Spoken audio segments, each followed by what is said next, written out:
Des del descobriment de la penicil·lina, l'ésser humà ha utilitzat aquest fong per contrarrestar els efectes devastadors que els bacteris provocaven a la població en aquella època. No obstant, el mal ús que hem fet dels antibiòtics a les darreres dècades ha provocat que estiguin perdent la seva capacitat per destruir-les i se'n generin resistències o immunitats.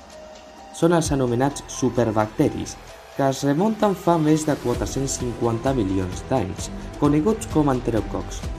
Es preveu que al 2050 les morts causades pels superbacteris siguin superiors a les que es produeixen per càncer, a més de que superi fins a 10 milions de morts anuals a tot el món si no s'impulsen noves estratègies de control, prevenció i desenvolupament de fàrmacs.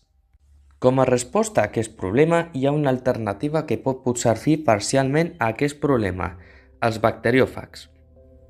Es tracta d'un tipus de virus que infecta específicament bacteris. Això els converteix en candidats per substituir els altres remeis com els anomenats anteriorment antibiòtics, ja que han estat molt importants en la biologia molecular, la microbiologia i teràpies innovadores contra aquestes infeccions bacterianes. Actualment es discuteix qui els va descobrir com a tal, però hi ha dos possibles candidats, Frederick William Twort i Félix Hubert-Delay.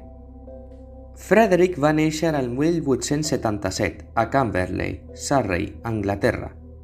El 1915, mentre cultivava bacteris com l'Staphylococcus, va detectar en algunes colònies unes taques vidrioses molt sospitoses. Tot i que no va poder demostrar completament què era, va concloure que aquest agent biològic les podia destruir. Per altra banda, Félix Delay va néixer el 1876 a París, França. El 1917, a l'Institut Pasteur a París, mentre investigava una epidèmia de disenteria, se li va acudir afegir femta de pacients sans i va veure el mateix que William.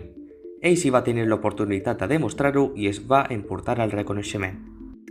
George Eliava també va ser important per ajudar Delay en la seva investigació dels bacteriòfags, fundant el seu propi institut relacionat a aquest a Geòrgia. Els experiments es van endarrerir a causa de la invasió de la Unió Soviètica i Eliava sent executat pel règim de Joseph Stalin. Més tard, després de la desintegració d'aquest, l'institut va enfrontar greus dificultats i es van veure obligats a emmagatzemar els cultius a llocs segurs. Actualment, el tractament de bacteriòfags a Occident no està autoritzat, ja que no s'han fet les suficients proves per considerar-les utilitzar massivament en la població europea-americana. El seu ús és força divers. Curen malalties bacterianes que els antibiòtics no poden curar, són additius per a aliments de mascotes, amplien la vida útil de productes comestibles. Cada bacteriòfag específic només funcionen contra bacteris específics.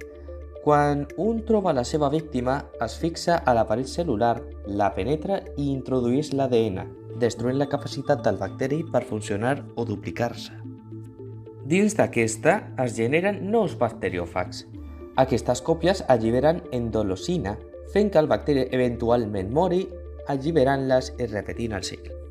Tot i que s'ha demostrat que els bacteris també poden generar resistències als bacteriòfags, aquests també muten i generen nous mecanismes per destruir-los. Podríem dir com una mena de carrera de l'evolució per milers d'anys entre tots dos éssers. Tot i que ens resulten desconeguts, han demostrat ser molt importants per a la vida a la Terra, ja que és un regulador molt important contra els bacteris per evitar que aquests es descontrolin. Cada dia, el 40% dels bacteris marins són eliminats pels bacteriòfags. I sí, és cert que en un punt la majoria dels bacteris es tornin immunes a aquests per l'extens ús que els donem, però quan es fa aquest canvi perden les propietats anteriors. Què vull dir?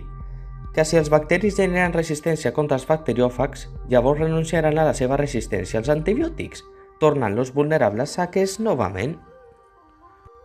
Diàriament, científics de tot el món estan treballant arduament amb aquests particulars éssers per esprémer totes les seves capacitats.